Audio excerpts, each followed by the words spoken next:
Thanks for tuning in again. Jebel Toniga here, bringing to you another video on capital raising and process around marketing the fund out to potential investors that you've identified. I want to go through 3 steps today, and I'll break down each one of those steps so that you can have a quick listen. I believe this video will probably be broken up and played out in 3 parts, so it'll be nice and pithy in its push out on LinkedIn or on YouTube. If you would, I would appreciate it if you smash that like button, hit subscribe, hit the bell so that you'll get notifications. If this is on LinkedIn, I would appreciate if you subscribe or add to notifications on LinkedIn on the JA Wealth page. So you'll be notified whenever some new content goes up. If you enjoy it, please make those comments as well. I'd love to hear your thoughts, either below in the comment section on LinkedIn or below on the YouTube section, which will alert me through email, and I'll try to be as efficient as I can in getting back to you on those points. So today what I wanted to really talk about, 3 points, is going to just be identity and vision. Who are you as a fund and what is your vision? Making sure that you can push that out to people in an effective and clear and concise manner. The second point that we're going to go through, and whether this is a 3-point series, it'll be the second point in the second series, is the core story, right? What is your blueprint for creating that business and making sure that people feel that it's supercharged?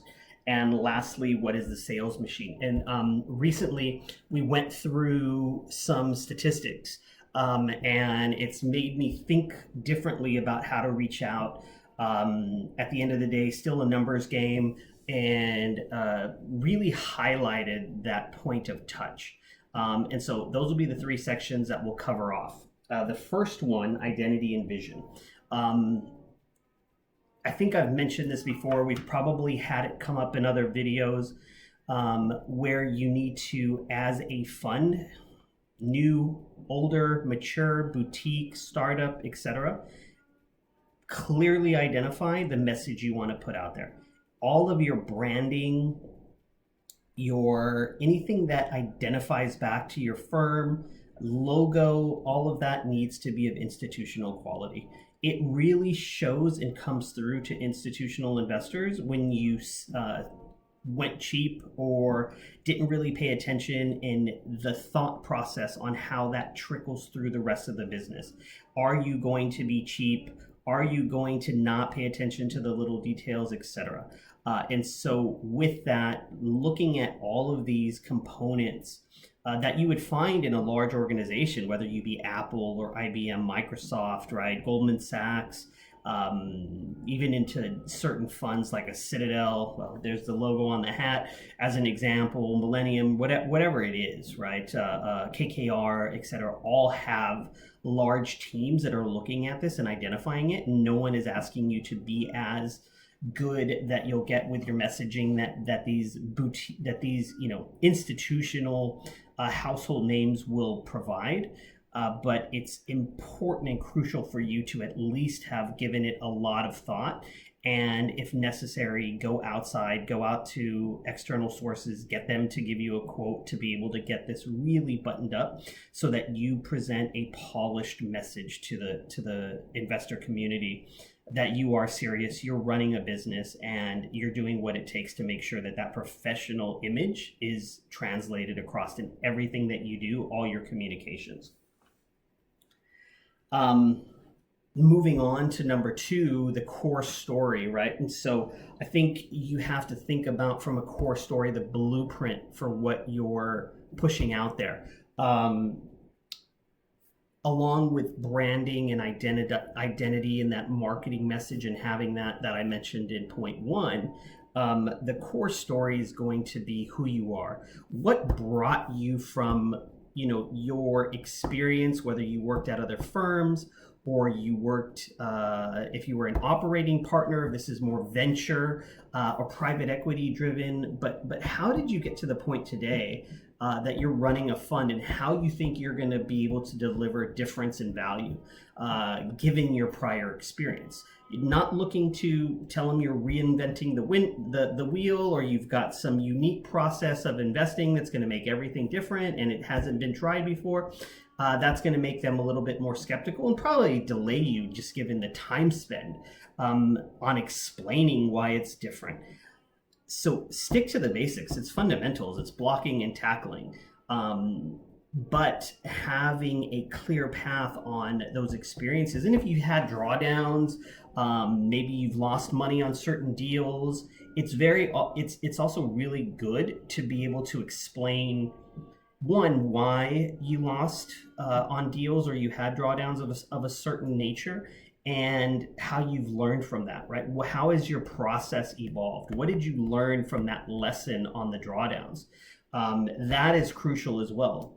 Investors, and you can see from multiple examples of people who have lost money and went on to subsequently raise funds or raise new funds, etc., and raise capital, is because of what they've learned and taken away from their previous experience. And I don't think there's anything more valuable than learning from those previous experiences and being able to translate that into your journey.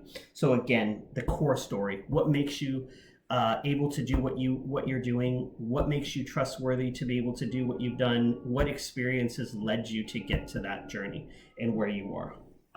Lastly, point number 3, the sales machine, right? I think this is a key facet, and I've talked about persistence, grit, constantly reaching out, having a process. We've talked about the process, point 1, point 2, the CRM, or some organized fashion to keep you on point, from email to call to email to call to meeting to follow-ups, etc.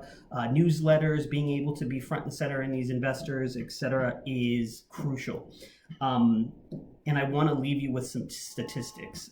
Speaking to another fund that recently raised funds and utilized an outside firm, the statistics went something like this, and these numbers aren't going to be exact, but they're representative.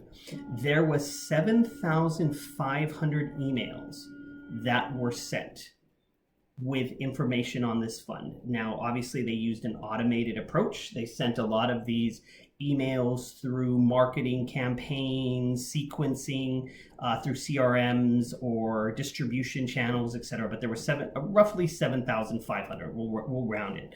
Of those 7,500 emails, they had a 23% open rate. 23% open rate is 1,725 emails. So give or take the 7,500 emails, only 1,700 of those emails ever were opened and looked at. Of those that were open, so of the 1,725, there was 10% engagement with those emails, calls, etc. That's 172 investors. Remember, we started at 7,500. We had 1,700 open.